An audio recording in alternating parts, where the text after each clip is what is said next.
شەقڵاوە بە ئامانجی مسۆگەرکردنی پاڵەوان بوونی لە خولی پلەیەکی کوردستان و ئارەڕاتیش مسۆگەرکردنیمانەوە لە یەکێک لە یاریەکانی هەفتەی 16 لەسەر یاریگای پیشەسازی بێگەیشتێن.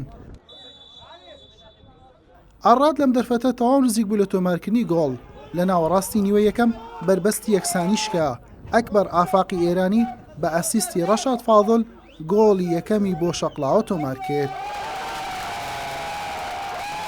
چوار خولەک دواتر و لە خولەکی 27 محەممەد والح دهقانی بە ئەسیستی ئەکبەر ئافاقی هاونیشتمانی ئەنجامەکەی بۆ شەقڵاوە دوو هێندە لێ کرد.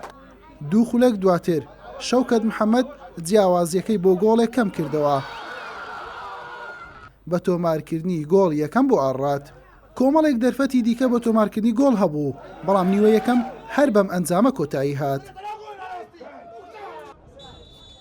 لا نیوەی دۆم و لا خولەکی پەنجاونۆ ناوبژوان لێدانێکی سزای بۆ ئەڕات دەشمار کرد. موحسین وەفایی دەرفەتی یەکسانبوونی لەدەستدا و تۆپەکەی خستە دەرەوە.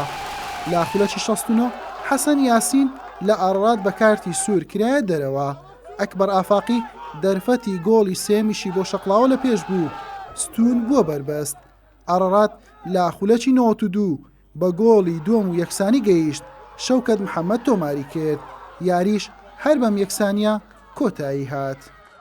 یارەکەی ئەمڕۆتوانم بڵێم ئاستی هەردوو لە هاوسنگ بوو لەبەرەوەی ئارەڕات لە ناوچەی دابەزینەوە نزیک بوو حەقی خۆشیانە بوو ئەو جهودە زۆرە بکەن و ئەو یارێ باشە بکەن تاکو هیچ نەبێت لە ناوچەی دابەزین دوورکەونەوە. ڕاستی ئاستی یانەی ئارەڕات یانەی شەقڵاوی تووشی سەرسوڕمان کرد.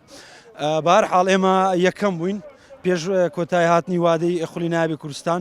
سوپاس بۆ خوای گەورە بە هاوکاری هەمومان بە هاوکاری سەرۆکی یانەی شەقڵاوە مامۆستا عوسمان بە هاوکاری مدەڕیب و یاریزانە ئاست بەرزەکان توانیمان یەکەمین پیرۆزبایی لە هەموو دەڤەری خۆشناوەتی و قەزای شەقڵاوەکەم کە ئەم یەکەم بوونە جوانە شایستەی خۆیانە شایستەی ئەو هاندرە جوانەیە.